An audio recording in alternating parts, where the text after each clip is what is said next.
Molly, tell us a little about yourself. Go on, where you're from and your age, and just go on.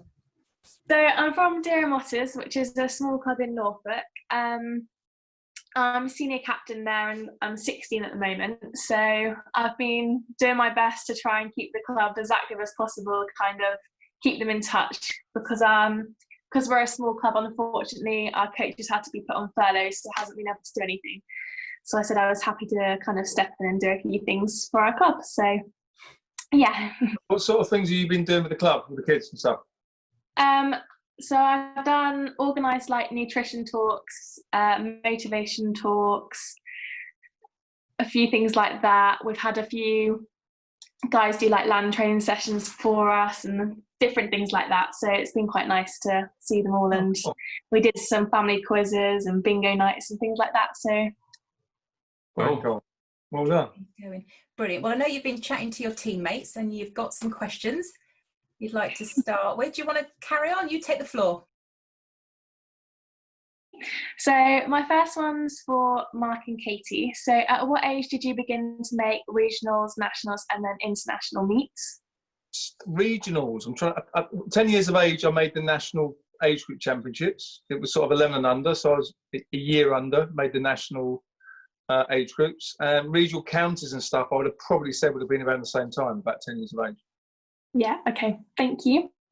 I was going to say, I think my story is probably quite similar in the fact that I made nationals the youngest age I could. However, that was just in a relay with the rest of my swimming squad. And I think I made nationals every year till I was 15, but I never won it till I was 15. So I was always there and partaking, but kind of never got anything amazing out of it until the very end. Yeah. Okay, thank you. My next one was, what kind of things do you eat at a gala before, during and after? Oh, Katy? I think for me, before a competition, like the morning of the race and stuff, I'd just eat my normal breakfast, which is normally sort of cereal, toast, something quite simple, because I never wanted to get to a competition and suddenly change what I'm eating and think, yeah, I'm in a hotel, I'm gonna have a full roast, full English this morning, because it wouldn't sit well. I'd be too nervous to eat it anyway. So I think I just tried to keep it as simple as to what I'd normally do at home. And through a competition, I'd probably just graze on food all day and then have a big pizza or pasta dinner in the evening. One of the things I'd always have in a bag at competitions would be like jelly babies. Sort of, I don't know if you just need a little bit of energy. I'm a bit like Katy. Morning times are just, I don't know, porridge, cereal. Never a full English breakfast before a race. That would be a little bit wrong. Yeah. But I don't have just little snacks. I don't know. Banana bread's good. Just made one. Flapjacks, those sort of things. As Katy said, though, just try and keep it as normal as possible.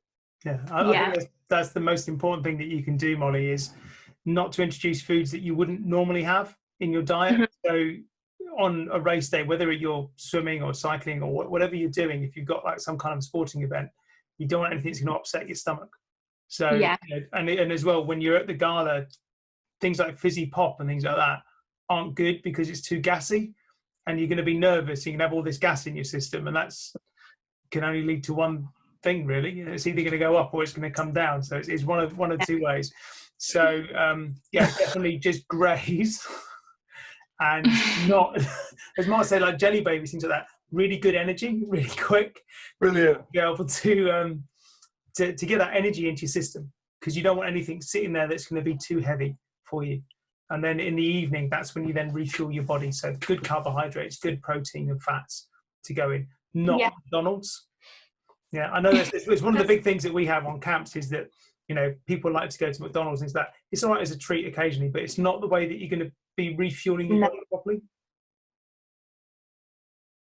Next one is, what is your biggest drive or motivation, and what got you here today? Well, for me, it was a question of wanting to go to the Olympic Games. At 11 years of age, a guy called Duncan Goodhue came along to my swimming club, who was Olympic champion, and he told us his story, showed us his medal, saw him swim, and then that was my sort of, all of us, every swimmer in the club suddenly went, I want to go to the Olympic Games. I was fortunate enough to make it, but that was the drive. Ultimately, for any sort of minority sport or swimmer in particular, would be hopefully one day to go to the Olympics and sort of represent the country. Yeah. Yeah, I think probably similar age to Mark. I was watching the Olympics in Barcelona. You see people winning things and you think, oh, that's amazing. I think I'd like to be part of that, and then that becomes your big dream. And I think although you have ups and downs along your journey to get there, that's what keeps you motivated when you kind of look at the bigger picture. It's just filling in the gaps to get there. I mean, it's really important for everyone, though, you know, because ultimately, once every 4 years, only about 40 people get to represent Britain at the Olympic Games, which is a tiny number when you think of how many club swimmers there are in the UK. And ultimately, it's about being the best that you can be, and not. We've all got goals, but ultimately, all of our goals are the same in terms of we just want to go fast. We want to do a best time. So it's everyone sort of only just maintaining a look at themselves. If they're fortunate enough to be really, really fast and they get to go and represent their country, that's great. But otherwise, it's, you know, just reflect and look at yourself and have your own goals. And what do you think of before, during and after racing, and how do you prepare for a race? Do you like Katy or do you want me? No, go on, you go. Before a race is, I mean, ultimately, depending on what race it is, because obviously, when it comes to the Olympic Games, that's only every 4 years, and it's sort of like you just like a rabbit in the headlights. You're just super excited. But you know, during the year, we have lots of different competitions, from regional to national to World Cups to international meets. But ultimately, the more you stand up and the more you race, the more relaxed you become. Yeah. So that's the same in anything in life. The more you do something, the better you, not only the better you become at it, but the more relaxed you are because you're used to being in that environment. For me, before the race I was just always excited about what I was about to do. So it was set yourself a target, set yourself a goal, try and win the race, try and do a best time. You might have your own personal goals. But I used to love I got excited about getting on the block, racing, and then seeing what happened. It didn't always go well. And I think that's the thing, ultimately, take away something from it, look at it, see what worked, see what didn't work, and learn from it. Yeah. I know for myself, Molly, before a race, I would just sit quietly, just visualise my race through in my head.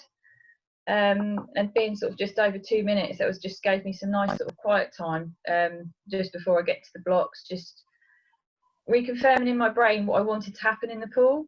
Because I think once you're in the water and the whistle's gone and the gun's gone off, you kind of, you know what you're doing, you just get on with your race. And I think it's just when you're in the water, you just think about what you're doing. You can't really judge yourself or too much on anybody else. You just got to get on with your race plan and hope it's going well. And like Mark said, you get to the end sometimes, you're like, oh, that wasn't very good. And it might have felt amazing, or it might have felt really sluggish and hard, but the time's amazing. So yeah.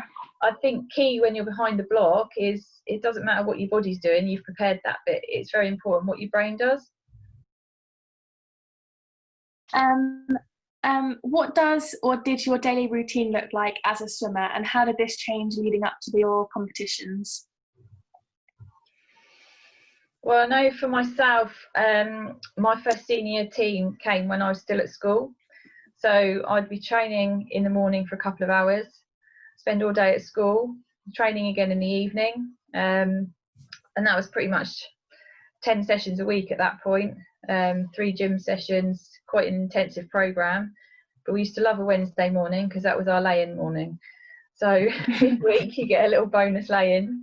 But yeah, so yeah, it's quite hard. I think the more you do, the more it makes you organised. And I think that actually helps you going forward, because the more you fit in, the more you can fit in. And I just think it puts you in good stead and organises your brain, and your body follows. I mean, ultimately, over the years, swimming has changed, or sports changed an awful lot in the way that we do train. Because I mean, I first started morning training in about, God, I don't even know, 1980. Well, when I was 9 or 10 years of age, and back then, I'm talking about early 80s. Swimming's all we did. We didn't know anything else. So it was kind of, you swam up and down the pool, 10 sessions a week of 2 hours. And then sport changed, and now, because we've learnt an awful lot, and we've realised actually it's not just about swimming up and down the pool. The land and conditioning work and strength and conditioning work you do is as important as the pool work. So towards the end of my career, it was, I only swam 5 times a week, Monday, Tuesday, Wednesday, Friday, Saturday. I did 3 weight sessions a week and 2 sort of track sessions a week. But you've got to bear in mind, I only did 5 swim sessions, but my race was only 21 seconds. So if I had an endurance event, I wouldn't have got away with that. So, but you want to teach your body to do what you're going to ask it to do. So train specifically for speed and power.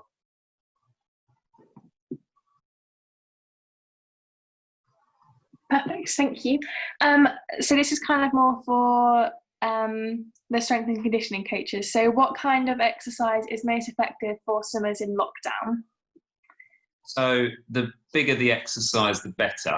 So more compound exercises, as in multi-joint movements. So things like squats, squats, press-ups, shoulder presses, all of this sort of stuff. The bigger the exercise, the better, really. I mean, especially now, you're not in the pool, you don't want to get too bogged down with anything too specific, like individual shoulder raises and stuff like that. Nothing sort of isolation. More bigger exercises, the better. Yeah. Big exercises, and as well, so stuff where you are doing sort of like repetitive, so you're building up good heart rate as well. So obviously when you're swimming, you're doing a lot of CV exercise, but you can do those bodyweight exercises at a higher intensity, which will help you to raise your heart rate as well, so you get a really good effective workout. I mean, ultimately as well, obviously you can still, I know you can't get in the pool, but you can still do cycling, running, whatever it is to keep your cardiovascular fitness high as well. Might depend on your event. I think if you're like Mark's a sprinter, so obviously it wouldn't do him any good to go for a 10-mile run, but if you're doing longer distance, longer runs, shorter distance, shorter runs, yeah. And finally, what land training exercises are most beneficial for each specific stroke? Again, it's really the bigger the exercise, the better. I mean, they'd all complement any stroke anyway. So a press up will complement anything, obviously any stroke. So it's still the same sort of thing, really. The bigger the exercise, the better. I mean, you can use bands and things like that, but it's hard to mirror. I mean, swimming, you're using, it doesn't really matter what the stroke, you're using your whole body, aren't you? So, the bigger the exercise, the better. You can involve things like obviously burpees and stuff like that as well, is quite good for any stroke. But generally the same sort of rule, the bigger the exercise, the better. Yeah, I think, Molly, the thing I'd add to what Anthony's saying there is, I think definitely during lockdown, working on your core as a swimmer is critical to making sure that you can then, when you get back in the water, you're maintaining that really lovely streamlined position and your body positioning as well. So definitely core work. When you've done all your big compound exercises, doing a core session to be able to help the core. Yeah, I mean, I personally, what I do a lot with people is using things like an exercise ball or a BOSU.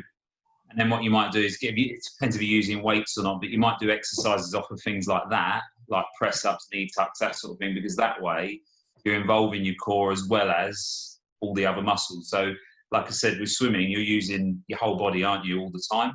So the more exercise you do, or the more muscles you're recruiting in one go for an exercise, if you can involve with the core, like Rob said there, if you can involve the core with that, then great.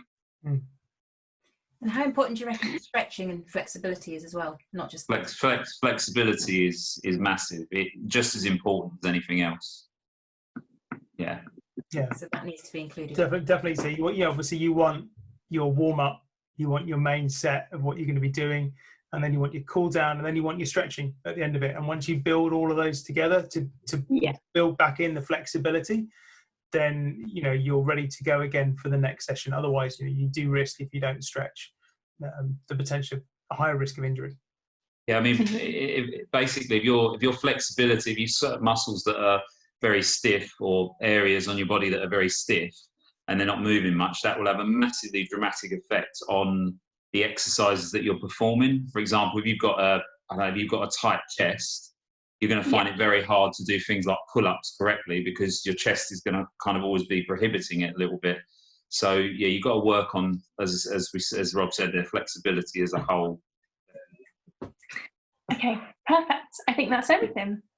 Molly, you must have heard the news tonight about pools. Yes, I have. So is that why you're smiling and smiling? Yeah, it's very exciting.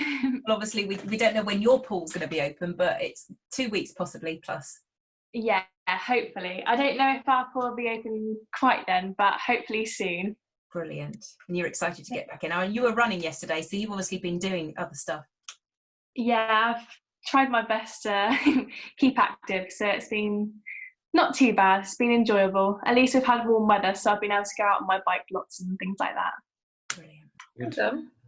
I think one of the things as well is getting back in is you can start setting some goals now. Yeah, definitely. And you can start to think, right, what do I want to achieve? And we don't know when we're going to start racing again, but you can start these little steps towards your goal. So, yeah. Molly, thank you very much indeed for that. That was awesome. No, thank you. We've got a question in from Tyler, who he's been to one of our camps before. So he's asked, what kept you motivated through the bad days in training or racing when things were not going well? I think training is a process, isn't it? You have good days, you have bad days. And I know when it's the winter and it's cold, it's dark, you go training in the morning, it's dark, you get out, it's still dark. And you just think, why am I doing it? But you think about your dream and your end goal, and that's your focus. So I think that keeps you going, and you know that the bad days will get better. Yeah. Well, it's like, I mean, ultimately, it's like at school, isn't it? We go to school on certain days and you get there and you have the best time. And on other days, you're like, it drags. And when you're not enjoying yourself, things drag.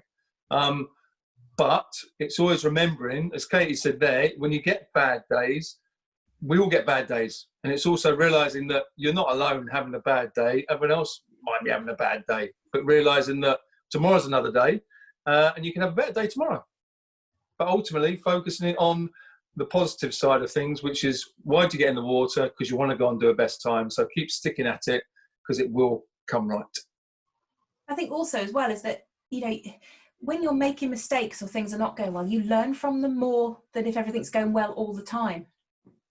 Yeah. So it's a good thing sometimes that things are going wrong, or, you need to make changes, because you do learn from it a lot more. And I think as well, it's when they're younger that sometimes they can go off a little bit. So they may not be as fast for a while as they go through growth spurts. So that can definitely make a difference. You're not getting PBs, and you don't get PBs all the time. And it's, it takes time to grow into the body as the body is growing. Yeah. I mean, that is an interesting thing that you say there also, Rob, is the fact that about doing best times. I think Katy would agree with some of this as well, I'm sure. But, some of the time we swam for years without doing the best time. When we were younger, best time. Every time you get on the block, and then eventually you get near your peak, and we'd train for hours and months on end and not do a best time. But then I think you change your focus, don't you? And that's when it becomes a season's best rather than a personal best. So you can still take something positive away from that season. Otherwise, you just banging your head against a wall and you get frustrated and you get demoralised. So it's about keeping your spirits up and motivated and finding goals that suit the new scenario. It's that goals and positivity, isn't it? Sorry, Anne. No, so I was just going to say, I find that just training people on a weekly basis, 1 week they'll do X amount, and then if, 2 weeks later they can't manage to do it, they suddenly find themselves saying, well, I don't understand, I did it the other week. And I'm like, you can't keep going better all the time. You're going to have bad days, bad weeks where you're tired. There's nothing you can do about it, really. Okay. Yeah. Leading on from that is from Louise. She'd love to hear how you get over an injury coupled with a long period out of the pool. Her daughter's suffered with a torn rotator cuff. She's a flyer, and with this break is feeling reluctant to return. So any advice? Mark, you've had a similar injury, haven't you? Well, we've both had niggles over our careers, some larger than others. But I know your shoulder is horrendous. I was thinking you picked at me, and I'm thinking you should tell us a story about your wing. My wing, my chicken wing. No, go on, yours was a rotator cuff, wasn't it? Was it? Well, you see tricep. It was here. Yeah. Oh. That's why when she said that, I went. I mean, ultimately, we tear things and we get injured because we're pushing our bodies to the limits. I mean, we were professional swimmers, and ultimately, every day you get in the water, we were beating ourselves up for a living, beating our bodies up for a living. So sometimes things do break, and they break because generally you find you've got a weakness around somewhere. So we mentioned earlier about looking at the positive on things, the fact that something happens, there's nothing you can do about it. You can't change it. So think about what you can do. So for me, I ripped the muscles underneath my tricep and my lats. In there, somewhere. Let's just show me arm off. And then, so I had a problem. There's nothing I could do. The accident had happened, and it was go and see my coach, go and see my physios, try and put myself back together because I had a competition, the Olympic trials, 6 weeks away. So it's not about what you can't do, it's about what you can do. And also by focusing on that weakness, you tend to find that you make everything around it a lot stronger. So eventually this arm, which was my weaker arm, became stronger than my other arm. I think on that note as well, I think you do adapt to what you can do, like Mark said. I mean, with my injury, I was out for 6 months, but I couldn't use my arm, so I looked and thought, right, well, I can get in the pool, I can use my legs. I know with lockdown, we've not been able to get in pools at all, but there have been lots of things people can do to keep themselves fit and active. We've all been doing stuff ourselves, lots of stretching, yoga, cycling, running, anything you can to kind of keep your fitness levels up. And I think it's adapting your goals and your focus at that point to keep yourself motivated to keep going. And there were times, don't get me wrong, when I had my injury and I thought, oh, I can't be bothered anymore. It's difficult, but it's the same with any process. You have dark days and you have good days. I mean, not doing a lot in lockdown, it has been difficult. There are days when you think, oh, I don't want to do anything, so you don't. But then on a day where you want to do stuff, you do stuff and you feel better for it. So that kind of keeps you motivated again. So I think it's just adapting to what you can do. And it might not necessarily be what you think you should be doing in the first place. I think sometimes you've got to think a little bit outside the box.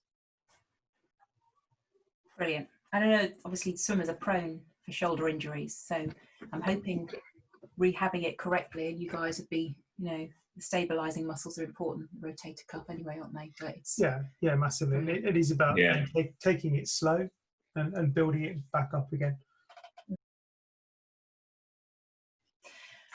We had a question in, which actually we got some news tonight, but when do you think pools will reopen?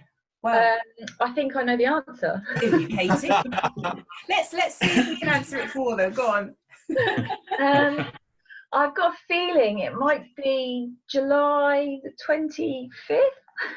Brilliant. From July the 25th. Brilliant. So we've had some good news, and hopefully it's reached out now, but 2 weeks on Saturday from then. Obviously depends on when pools operators can get their the pools open, but lots of outdoor pools are opening from this Saturday. So if they've got a chance to get ready and staffing and stuff organised, and the pool obviously up to a specific quality. Exactly. But it's great news, and I think a lot of people are happy knowing that that's going to happen. Yeah. What should we be doing if not swimming? And again, that was a question. But yeah, guys, maybe you guys, the strength guys, can talk about that. Yeah, I mean, you still want to, as we said earlier, you've got to keep up your cardiovascular exercise. So anything really, like cycling, bit of running, I mean, if you're lucky enough, like Katy, live near the sea, I suppose you can still swim in the sea and things like that if you're comfortable with that. Very different. Well, yeah, very different. I know. But yeah, anything like that, and then obviously your strength training, just big exercises, press ups, squats, burpees, all that sort of stuff. Core work. Yeah, I think it's important as well to mix it up, doing different things. I think that's just to stop boredom, really. You know, when you are swimming, you're doing what you're doing, the thing that you love. Try different sports at this point. You know, do different things. Run around in the garden in the evening. Do things during the day. Don't think just because you are off school that you can just sit in your room all day. You know, get up and do things. And make, you know, have your own PE session at home. So that's a really important thing. Is that exercise will just then see that when you do go back in the pool, that you will be, you know, as fit and nice and strong for getting some really good times. Yeah, and hopefully during this lockdown time, if you know been sat at home with really stiff and tight muscles before, hopefully you've been spending a lot of time stretching them. And if you're not sure how to do any of those things, there's lots of videos on the channel that you can learn to correct your technique or even do some exercises.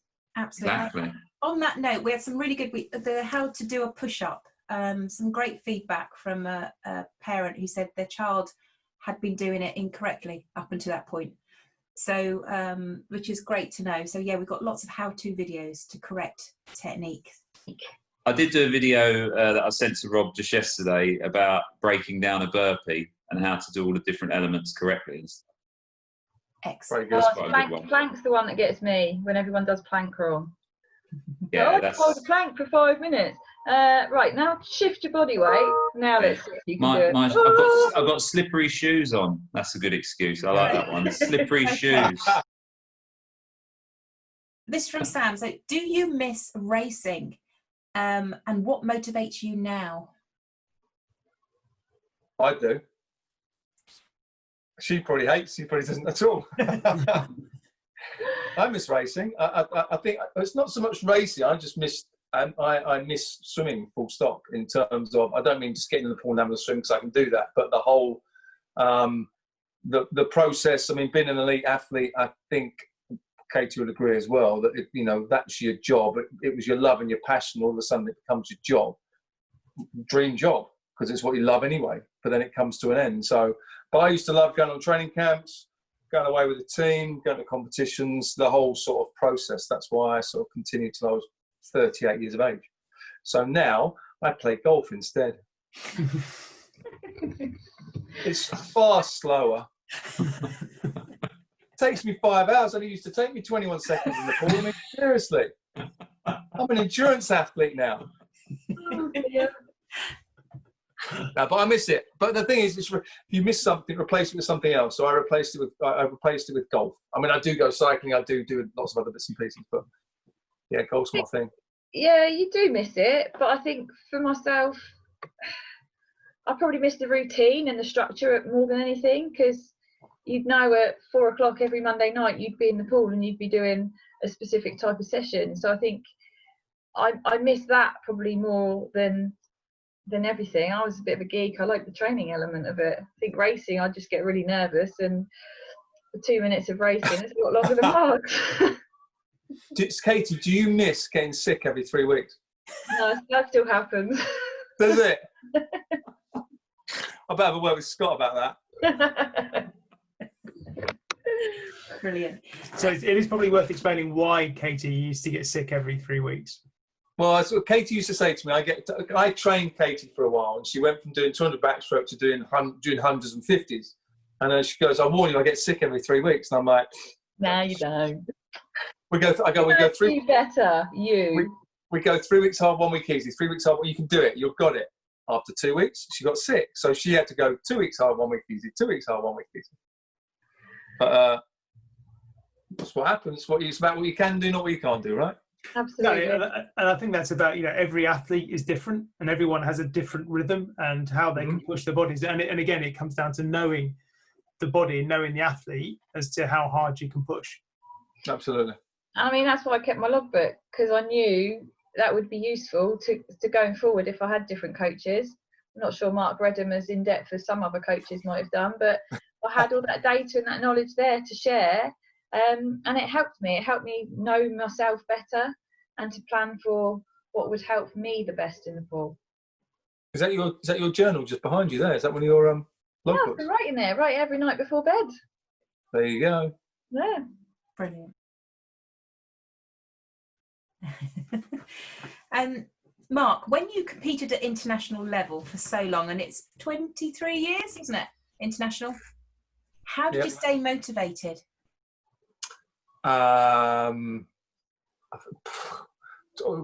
Numerous things. I mean, ultimately, I thought I was living the dream because it was my job. I knew there'd be a time when it would all be over, so I embraced it and enjoyed it even more while it was lasting. And I also, as an 11-year-old, I wanted to win the Olympics, and I still had that desire and I still had that belief until I went to my 5th Olympics. I still thought I could.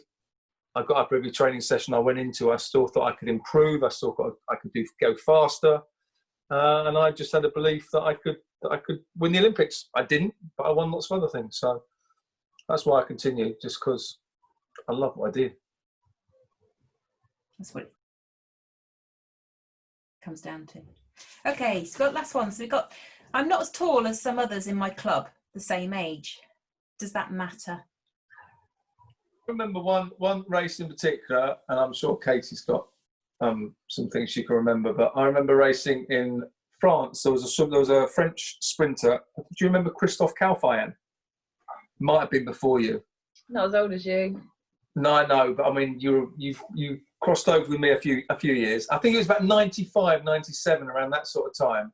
It's a Frenchman called Christophe Calfayan. I used to race him a lot, and obviously I'm 6'6", and he was about 5'10", 5'11", and I remember standing behind the block, looking across at him because he was a lot shorter than me, thinking, "You got no chance." And I think he beat me more than I beat him. So size isn't everything. So just to add to that, it's important to remember that everyone is growing at different stages. Where one person will be 14, one could be up here, and one could be down here. And as you start to grow, you might have a later spurt in growth as well. So every body is different. As Mark said, one could be up here, one could be down there. It's about one, it could be your technique in the water, it could be how you're feeling on the day, it could be all sorts of different things. But definitely the growth as you're going through, your hormones that you're releasing, the muscle tension that you've got, where it comes back to stretching, and the flexibility that you have as you're growing, that's all incredibly important. So don't worry if you're not as tall as somebody else. It's difficult not to compare yourself to others, but really it's hard, isn't it? You've got to race your last time. Just focus on you and keep working on you. Yeah. Yeah. And then just become the better you each time. So it's you against the clock at the end of the day, really, isn't it? Yeah. Thanks.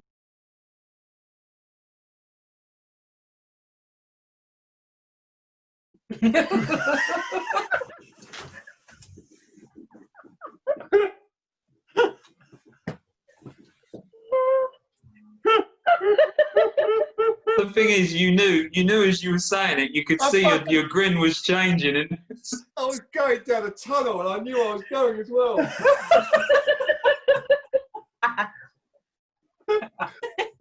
Anyway, Katy, you can start that one. Katy, what anything bad? What's the question? Bad days. I was filling a tank. What's that going with filling a tank? Yeah. I've never had that analogy in my life. It's a new one. that's the Oh.